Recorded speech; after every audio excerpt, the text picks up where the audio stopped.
Man, the Indianapolis 500 always delivers.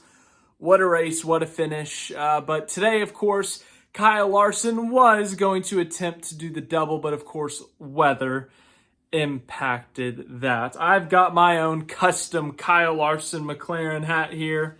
Yep, authentic, real, custom made, just for me. But yes, I know I look absurd, but I'm trying to do something different. We have fun here. Anyways, we are here to talk about Kyle Larson's first attempt at the Indianapolis 500, qualified fifth, a very impressive qualifying run for a rookie Larson. Of course, a very, very fast driver, a highly talented driver. Us NASCAR fans know what he can do in a race car, whether it's a cup car or a dirt car, and now we have seen him in an Indy car. So how did his first Indianapolis 500 just go? As I said, he started fifth, but he had a lot to learn today, and we saw a couple of rookie mistakes. Now, we did not even make it to turn two before a caution. Back of the field just started wrecking. 3 cars taken out of this thing, literally one turn into the race. Larson lost a spot, went from 5th place to 6th. All was good. It took him about 10 laps to clean up the yellow, but all is good. Now, the next restart was our first rookie mistake for Kyle Larson. These restarts in IndyCar are much different than NASCAR. And what happened essentially was, I think he missed a shift, is what they kind of explained it as in the booth. And so Larson went from 6th all the way back to 15th or 16th and just got absolutely ran over, even made a little bit of contact with the car. Ultimately, no damage done. He was able to start making his way back up through the field. We saw a bunch of cautions in this race, a bunch of crashes, a bunch of mechanical failures from the Honda engines. So that really let Larson pit under yellow, and so he never had to encounter a green flag pit stop, but we'll talk about that later. But as I said, Larson was able to continue to make his way up through the field. I said he fell back to 16th. Well, he was up to 15th, 14th, 13th. He actually was in the top 10 for the majority of this race. I would say he ran probably 7th to 10th the majority of the race. He was even up to 6th there before the green flag pit stop. The green flag pit stop hit, and this is where it all went wrong for Kyle Larson in his first Indianapolis 500. We talked about a rookie mistake just a minute ago with the bad restart, the missed shift. And this is the second one, and this one was a little bit more detrimental. Larson coming into pit road, running 6th place, looking like a good top 10 respectable run. Man, maybe if things pan out, could he be competing for the win? Well, after this, no. Larson comes in for his green flag pit stop. As I said, his first green flag pit stop of the day, locks it up, entering pit road, speeding on pit road, and that was it for Kyle Larson. They needed a lot of help at that point to get a more competitive result, whether it was a top 10 or even a top 15. They were able to they went a lap down. They were in 22nd place, but they were able to get a wave around. And the rule in IndyCar is you can take the wave around and pit. You can't really do that in NASCAR, so that's a neat little rule there. But Larson was able to pit under the next caution, get his lap back, but he was at the tail end of the field, so not really able to make any moves. If you see me looking, it's because the Coca-Cola 600 is on lap 165, and that's why I keep looking. Larson is on his way there, by the way, right now. They have a graphic and everything. He did his TV interview, and he immediately got out and is flying to Charlotte Motor Speedway. Justin Allgaier is in the race. He's actually in 20th right now. But anyways, back to Larson. The pit road penalty just ultimately killed his day. As I said, he was able to get that wave around back on the lead lap, but he was at the tail end of the field. But he did pit 15 to 20 laps later than the leaders.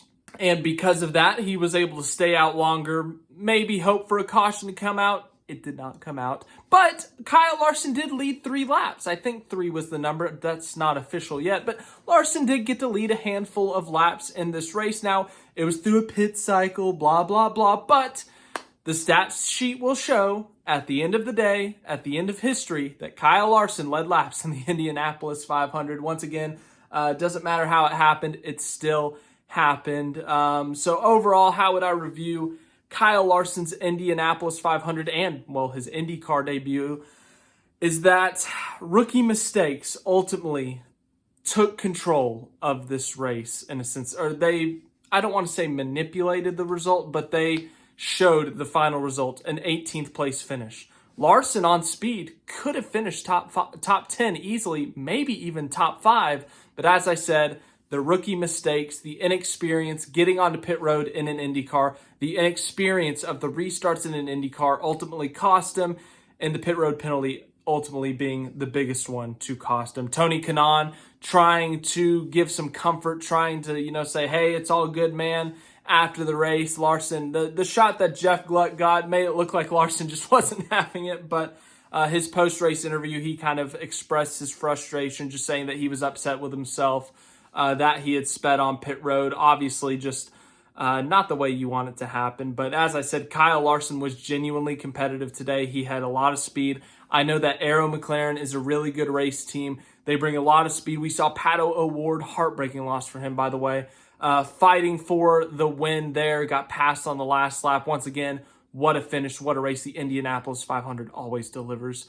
But we know if Larson's in a good car that he can wheel this thing. It's just a matter of those mistakes. And once again, he was a rookie.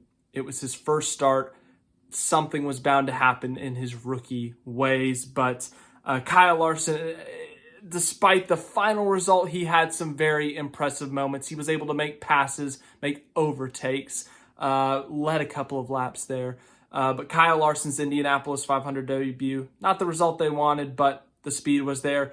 Hopefully he comes back. I think Jenna Fryer said that he's contracted or he's supposed to come back next year. So I hope he comes back to Indianapolis next year. Obviously the weather, as Noah Gragson crashes in the race, obviously the weather was a big factor today. As for Kyle Larson not being able to do the double, obviously a big deal. Only one person has completed it, Tony Stewart. But Kyle Larson did not even get the opportunity. He completed all 500 at Indianapolis, but he's going to need about, 300 overtimes for him to complete 1,100 miles today. But he is on his way to Charlotte to compete in the Coca-Cola 600. He will need a waiver from NASCAR, but we will talk about that in our Coca-Cola 600 post-race recap. So it's been a fun journey. Once again, I hope Larson can come back and compete next year with McLaren, Arrow McLaren, Hendrick Motorsports, get a more competitive result, maybe have a shot, learn some of these small things now that he has the experience with it, and we'll see how he does. Congratulations to Joseph Newgarden, the first back-to-back Indianapolis 500 winner since 2001 and 2002 with Helio Castroneves. Newgarden went from so long without winning the Indy 500 to winning back-to-back. My one question is, I don't know if this is going to get hate. I'm not an IndyCar expert, so maybe this is like a bad joke, but are these results going to be verified soon? Because, that whole cheating scandal that took like 2 months to get verified. I just want to know. Okay, bad joke maybe, but that's it. That's my Kyle Larson Indianapolis 500 report here. It was fun to watch him in the Indy 500, fun to watch him. I know the NASCAR drivers were rooting for him to, show him that the NASCAR drivers can do it too, but Larson had the speed. So thank you again for watching. We're going to talk about the Coca-Cola 600 at the end of this day, whenever it does end. I think there's some weather looming, but thank you again for watching. I'll see you guys tonight for the Coca-Cola 600 recap.